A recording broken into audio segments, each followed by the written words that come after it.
Welcome to First Time Watching.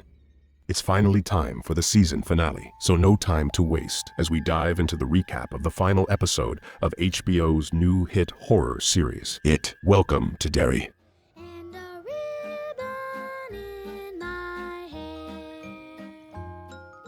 Outside on the streets of Derry, a wall of smoke floods the entire town. People are in a state of panic as it watches the chaos unfold. At the school, an emergency broadcast is announced, calling all students into the auditorium. The students pour inside and gather in front of the stage, but there are no teachers anywhere. A spotlight shines onto the stage as the principal, moving like a puppet, steps forward to introduce the one and only Pennywise, the dancing clown. The curtains open. Pennywise is using the man as a ventriloquist dummy. He gouges out the man's eyes and rips off his head. The kids scatter in terror as Pennywise dances. He sings about how much he loves their taste, then opens his face to reveal the lights inside. The children float, losing their minds as the curtains fall and his trailer is revealed behind the stage. At the lookout, the girls are cleaning when they notice the smoke swallowing the entire town. They step outside and see that the entire tower has been plastered with missing person posters, every child it has taken over the years. Pennywise rides his trailer through town, brainless children floating behind him. As the girls head toward town, they stop at the school and find it completely empty, and they see the principal's severed head. A missing poster catches on Lily's leg. The kid on it is Will. Pennywise has Will. Desperate to find him, they notice Pennywise has left a trail of blood. Fueled by rage, they all jump onto one bike and they follow it. But the 3-on-1 bike plan is terrible, so when they find that Pennywise killed the milkman, they steal his truck and continue the chase. Hanlon rushes to the nearest phone and tries calling Will. No answer. The phone rings immediately afterward. It's Pennywise. Laughing, he asks Hanlon what scares a man without fear. Will's voice comes through the line. The boy is terrified. Pennywise taunts Hanlon about eating his son and hangs up. Hanlon smashes the phone and goes to get his boy. Halloran sits alone in his room, surrounded by crawling ghosts. He begs them to stop as Hanlon pounds on the door. Overwhelmed, Halloran puts a gun in his mouth just as Hanlon kicks the door open. Halloran blames Hanlon for dragging him back into the sewers, for waking the voices. He's ready to pull the trigger until Hanlon tells him Pennywise has Will. He begs Halloran to help him save his son. At the military command center, the colonel informs the general that Hanlon and Halloran have escaped the base. They arrive at Hanlon's home, where Charlotte is furious. Rose explains that even if Halloran finds Will, they still can't defeat it unless they recover another artifact, the dagger. Time is running out. They must seal the gate before Pennywise reaches the deadwood tree, the furthest point of the dagger's power. Halloran doubts himself, but Rose offers to help quiet the voices. She prepares a tea that silences everything except evil. It works instantly. Meanwhile, the girls crash the truck after hitting a pothole. The dagger falls to the ground. Lily panics as Marge tries to pick it up, but Lily snaps no one else can touch it. Halloran senses the dagger and tells the others the girls are heading straight toward Pennywise. Daniel drives as Rose explains to Hank that the dagger is a shard of the comet itself. It longs to return home. The farther it is taken from the comet, the more it warps the mind. On foot now, Ronnie and Marge notice the dagger is affecting Lily. When Marge finally wrestles it from her, Lily snaps back to herself. New rule: no one can hold it for long. The dagger glows. In the distance, they see Pennywise's trailer and the floating children. Halloran warns them. Pennywise is already on the ice. The only way to stop him is for Halloran to enter Pennywise's mind again. The kids spot Will among the floating children, but the trailer stops. Pennywise emerges and walks straight towards them. Ronnie raises the dagger, forcing him to back up, but he now circles them in the thick smoke. Suddenly, a long hand grabs Marge and pulls her away. Pennywise tells her that first comes love, then comes marriage, and then her son, Richie, one of the children who will kill him. But if he kills her now, he can stop that from happening. He is omnipresent and lives in all times at the same time. Pennywise lunges towards her, but freezes. Marge runs back to her friends, and all the children that were under the clown's control drop to the ground. The van with the grown-ups arrives, so Ronnie hands the dagger to her father, who passes it to Daniel. They head toward the deadwood tree, but soldiers open fire. Daniel is hit in the head, killed while Hanlon catches a bullet in the leg. Hanlon gives the dagger to Will and tells him to run to bury it at the tree. Will admits he's scared. Hanlon tells him he doesn't have to be fearless. He just has to be himself. As the soldiers advance, the general approaches Pennywise. Halloran has trapped Pennywise inside Bob Kirsch's mind. In there, even a god has weaknesses. But when Halloran is dragged away by the soldiers, Pennywise recognizes what is happening and kicks Halloran to break free from his control. The general tells Pennywise he is free, and just as the clown is about to run off, he recognizes the general, and as he does, the old man shows fear towards the clown, so Pennywise devours him. As Pennywise charges the kids, Hanlon, Hank, Halloran, and Rose fight back. Hanlon blows Pennywise's head off twice, but it keeps regenerating. The dagger resists and tries to pull them back, but together the kids finally reach the tree. Halloran can see ghosts appearing behind them. It's the tribal chief and Rich. Rich runs past Pennywise, flips him off. He reaches his friends to join the final push. Pennywise sprouts wings and flies towards the kids, right as they stab the dagger into the earth. The prison reactivates and Pennywise is blasted across the ice. He cycles through past forms and then burns as the lights return to the comet. It is gone for now. At Rich's funeral, Marge speaks about the boy she loved, and Halloran tells Rich's parents their son is still with them. They greatly appreciate this. Life slowly moves on as Hank and Ronnie leave Derry behind them. Rose has an unusual offer for Hanlon and Charlotte. She wants them to stay behind and help to protect the town from future cycles. They accept. At Juniper Hill, Mrs. Kirsch is being restrained and finally calms down when the orderly turns on the music. But 26 years later, Mrs. Kirsch hears that same music again. Someone is screaming in the hallway, so she follows the sound and finds a woman who has taken her own life. It is Beverly Marsh's mother. Kirsch looks at young Beverly, smiles and tells her not to worry, because no one ever really dies in Derry.